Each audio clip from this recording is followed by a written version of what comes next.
S'il vous plaît, 1 minute seulement, on va faire 3 minutes, s'il vous plaît, calme, parce qu'on a posé le micro. S'il vous plaît. Bonjour, chers internautes de 3 fois www.congo-yassika.net et .com. Nous sommes vraiment très contents de venir ici dans cette grande église de la Norvège, l'église de Salut en Jésus-Christ. Salut chrétien. Je salue chrétienne. Voilà, vous êtes bien placé pour parler de cette église. Vous êtes bien placé pour parler de cette église. Et notre travail, c'est de vous informer. Aujourd'hui, on nous a prêché et nous sommes contents. On a dit qu'on peut mettre la parole de Dieu dans la politique, dans notre vie de journalisme. Nous sommes appelés à une mission dont nous avons réussi aujourd'hui. Et nous allons faire de cette mission non seulement dans l'église, parce que la parole de Dieu n'est pas seulement prêchée à l'église, c'est prêchée dans la société où nous vivons, dans notre travail, dans notre entourage. Et nous voulons prendre cette responsabilité de le faire partout où nous serons, dans la politique, dans la culture, dans toutes choses, mais Dieu au centre. Et aujourd'hui, ce qui nous rassemble aujourd'hui, c'est la mort de notre frère, grand frère aîné, notre frère Alain Moloto. Aujourd'hui, le corps du Christ, de la République démocratique du Congo et de la diaspora partout dans le monde et de la francophonie. Parce que ce monsieur n'était pas seulement la dimension congolaise, mais il y a une dimension internationale dans le milieu francophone et partout dans le monde entier.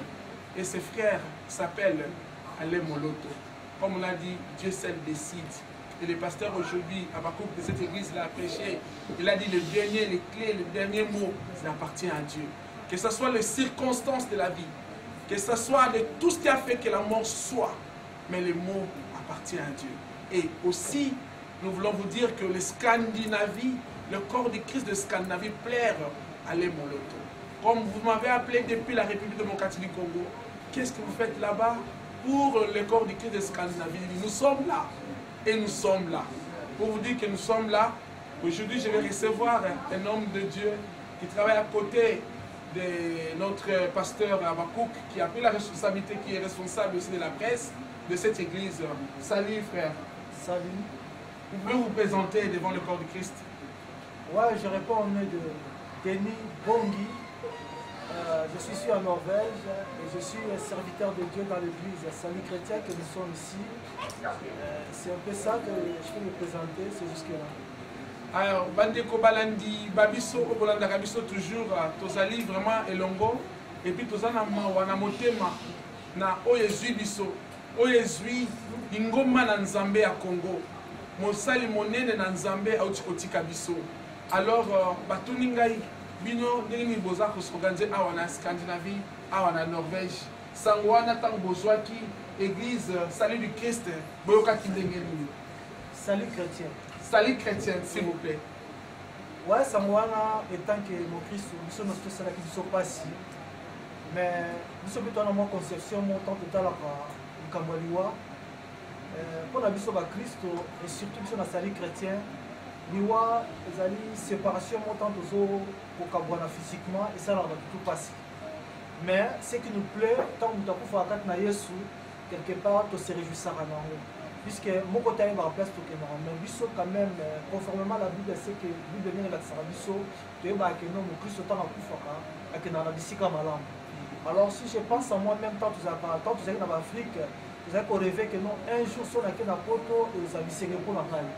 Alors, tant que vous avez peur pour un poto, au moins, que tant que vous avez peur pour les là. Parce que nous avons le biso en Afrique, et là, on a biso à poto, un jour, tu as évité ce qu'on a en colonie. C'est pareil, mais les gens qui ont dit que nous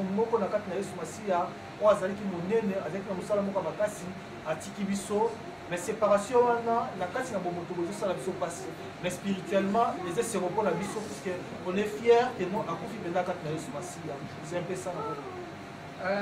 Depo Bolobi Boyo, Boliko Laksake, la seule voie, la seule façon de rencontrer Dieu, les alliés pour Kabwani Nanzoto Oyo, pour Nabuta Nanzambe. Bon, le col est salami bongo, ezali be mokalo na nzambe ezali boye. Bon, eloko moko te ekoki kosalama oyo nzambe ayebi yango te. C'est-à-dire mais elona ko koloba eloko ya liboso oyo eza motuya motu déjà ntango aza akomi mokristo oyo toyebi ke non aza mosali na nzambe oyo ayebi nzambe. Donc peu importe la façon tokoki kokabwana na nzoto to na nini mais eloko makasi ezali kokabwana nzoto eza pena mpasi te ya molimo nde ezalaka mpasi so moto akufi na molimo wana ntuka esala biso mpasi tokolela mingi mpo toyebi keno toperdre ame wana ata mokolo na suka tokomona na susu te mais moto tokabwani na nzoto boye mais nous croyons que non même dans l'avenir un jour ata na mbokelaka kuna tokomona na ye ezalisengo na biso nyonso tu. Donc la mort eza voie mpona bato nyonso tu. Donc lelo yakei lobi kozala biso tokolanda mais ce qui est important na yesu masiya donc tokokutana mais soki eza na yesu masiya te donc tokomonana mpe susu te puisque ngai na soki ngana okende lola mais soki oyo akufaki akufi na yesu masiya te donc ye ozala kote na biso te akozalaka mosusu ekozala mpasi. Message nini lingomba na bino eza nango na liwa oyo na baoyo nyonso basala bakosangana lobi na mboka Kongo na Kinshasa mpona kolela mowei. Message nini lingomba oyo eza nango coordinatrice awa na Norvège ezali nango oyo okoki kopesa bandeko bakolanda yo na CSTV oyo ezali Congo ya sika.net. Bon message oyo nga nakozala na kopesa sikoyo nakoki koloba kaka ke liwa oyo interpele ngai na yo na bandeko nyonso bazolanda biso na minute oyo. C'est-à-dire toyebaka ke non liwa ezali nzela ya moto nyonso. Bible nous assure que non ezali esengomi kokenda ndako oyo ezali na mawa. C'est-à-dire kuna toko apprendre o conscience te kosala que non un jour lokola motu tela kei donc ngai mpe nayebaka ke non mokolo moko boye ngai mpe na kozala na kolala mpe na bakolelanga lokola bazolela ndeko oyo. C'est-à-dire que non biso baoyo totikali pour le moment toza na grâce akoki na kati na mokili tozwa conscience que non ndeni tokoki kotambola kati na mokili oyo. Mais ce qui est important donc tolanda na biso elonanda te ezaka na nzela moko oyo ekokomela biso la voie d'éternité. C'est-à-dire que non ntango oza déjà na yesu eza assurance totale mpo na yo. Donc biso nyonso totikali awa mosali na nzambe mokristo mwana nzambe koyebaka yake no komilengela ntango mosusu liwa moto okoki komema na nzela na mpo okuta na nzambe ou soit boye yesu masiya. Mais la bible nous recommande tozala toujours prêt. Donc c'est-à-dire mokolo na mokolo toyeba kovivre expérience na biso personnel na yesu masiya tozala toujours na yesu masiya tozala na ye elongo na mokolo na susu. tomilengele liloba malamu tomilengele mpo toyebi mokolo te nzambi toyebi mpe mokolo akoya te tomilengele. Alors vraiment merci mpona église oyo okoki kose présente mokambi azali nani programme église ezali nani mpe na occasion oyo mpe bandeko ya mokili mobimba oyo balandaka biso na asia na amerika na afrika na eropa bayeba kolanda yo sika oyo pesa biso programme église mokambi azali nani botambolaka lolenge nini vision ezali nini epuis bandeko oyo bakozwa occasion bayeba peke bozali awa na mboka Norvège baoyo baswetaka koya koteya bazali koluka ndeni ya kokota na mboka oyo mpona koteya sango malamu bayebake paster mpe azali to bakozwa bacontact na bango maloba omboka yo awa église tozali nango nde tosepresentaki na ebandeli ezali église ya salut chrétien na anglais tolobaka yango Christ ya salvation ministry. Alors visionnaire to mobateli pater azali kotambwisa etonga oyo kombo na ye biso tobengaka mingi papa Abakuk mais aza na ministère moko apostolique azali moto oyo tobengaka ye ministre et témoin ya sango malamu.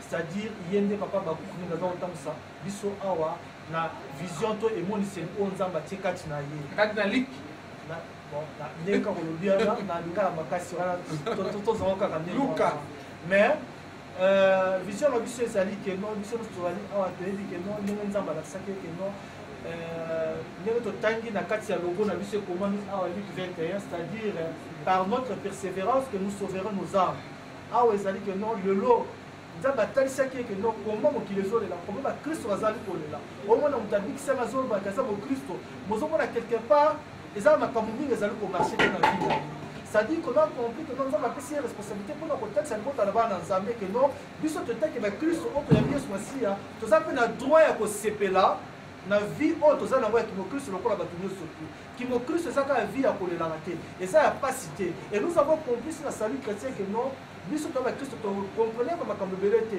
tozali koyeba bapasi na biso ya mikakatano bamiliongo puisque tout le monde plaire okutana ke non lelo christianisme bato ozongo na baangle moko mosusu lokola mabe ondie ke non soyo na christianisme oye okomi mokristo lokola oyo kobakisa pasi or ezali vie oyo ezali esengo alors biso esengo to se réjouir ne esengo oyo tobengami lokola bakristo tovivre plein esengo wana lokola bakristo topote nzambe oyo tolibeli aza nzambe aza na nyonso et biso tokokotikala kaka bato na kolela te alors voilà pourquoi biso tozali awa na processus ya délivrance c'est-à-dire tozwaki délivrance ya molingo sikoyo toza na ya délivrance ya molema na biso c'est-à-dire âme ezala sauvé âme wana mpe po ezala sauvé nio totangi na bapremière nosenga mpenza ke no faut koyika mpiko donc faut se battre avec Jésus Christ de façon que no po sauver âme na yo mpona ojuire na bomengo nyonso tu oyo nzambe atie na disposition na biso vraiment na mokusi na koloba mwa yango wana.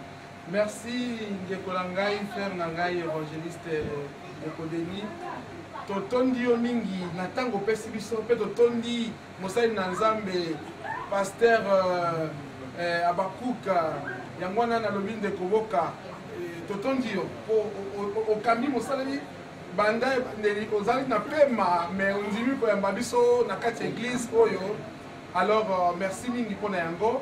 Alors là, nous profitons de dire merci. C'était une séquence. C'était une séquence. Awa. Namoni okobom sa kombo po e bo yangai bo etondi be maloba mingi. Ko pesa biso kombo ya elamu po balanda pe yo. Et juste un avant le maintenant église ya biso comme na salut chrétien. Alors programme na biso na ko profiter de sa programme na biso donc chaque mercredi tozalaka wa na 18h à 20h on va tomber dans sa présence. C'est-à-dire que nous avons la présence sans Zambé. Il y a quand dans Yon de Kolos tout ça partout. Son Zamba salopé grâce aux alliés ailleurs. Un jour sur on a Oslo, on a toujours les bienvenus. Au Yambayo, nous te barba de Kolos surtout. Et puis ah on a aussi aux a déçuté. Rappel à Yaki un jour le corps va de Kolos. De l'eau on a vendu donc chaque mercredi nous avons dans sa présence de 18h à 20h. Chaque vendredi nous avons l'enseignement. Puisque l'enseignement est bien, il y a des gens qui sont en Christ, il y a des droits à Bisso, et puis il y a des gens qui sont en Oyo. Donc vendredi, nous avons l'enseignement, et vendredi, nous avons l'intercession. Ils ont de 18h à 20h30. Et chaque dimanche, nous allons de 14h30 à 17h plus ou moins. Alors, non, profitez pas pour nous appeler ce message que non, à partir de la semaine, nous avons vendredi, samedi, dimanche. Nous avons un programme spécial dans sa présence. Chaque trimestre, c'est organisé un programme. Alors tout le monde, tu es le bienvenu. Bien aimé, Yoko Oza Kolela, Oza Mikumba, Oza Bapasi, Oza ma situation belée, Oza Mitoune belée, Oza Komituna. Peut-être Oza qui dossier quelque part, soit du point comportement et basa sous. Mais awa na sengi na que non, ceux qui connaissent Simbakité, il y a comme Kanzambe na biso do Sambela awa. Et je sais que tu seras vraiment béni. En tout cas, on a souhaité que non. Tu es le bienvenu. Boya bino surtout, boro sepela. Awa mutumo abi tanto kotaka, mutumo sota magane sengo. Soki na botoli au micro te okoloba beti ti. Alors pesa biso mingi adresse ya place oyo et puis to sukabewana. Adresse de monsieur Zali Toul Bougata 19 et si je me trompe 19 Toul Bougata 19 et ça non loin il y a gare na biso ya munene o ya Oslo donc so komi wana Toul Bougata et ça pena musikate na numéro 19 aux abiso tozali wana donc toza na local na biso eza ya biso moko nza basala biso grâce à biso sika malamu yaka tola na yo tobondela na nzambe akomi molisa ko visiter en tout cas nzambe pambola. Merci mingi ndeko tokombe na suka ya séquence oyo bandeko oyo baza na corps du Christ na kati na mboka Norvège totondi binobe dimanche bolamo lobi na ngolo na nzambe bokomona biso na mboka ya Suède tokoya pe kuna tokotuna be mituna pe kotala be nini mosala nzambe ezali kotambola po tozali wana kaka mpona non seulement na bomoi na biso politique économie culture toza mpe wana mpe po mosala na nzambe emonana mpo nzambe atunaka napesi yo mais yo osali nango nini mpo na ngai intérêt na nzambe eza nini na mosala na yo alors yango wana mpe biso tozwi mokano eke nzambe amona mpe intérêt na ye na mosala tozali kosala alors totondi mosala na nzambe Rabakouk na kati na église oyo sali chrétien et puis topesi mbote mingi tobosanaka te kopesa mbote na bao balandaka biso toujours malamu ndele eza dimanche na bandeko oyo na mboka ya France na bandeko na mboka ya Belgique na boyi kotaka bakombo mpo ezali mosala na nzambe merci kimia ezala mpe na mboka ya bino tokokutana mpe mokolo oyo ezali koya nzambe apambola bino.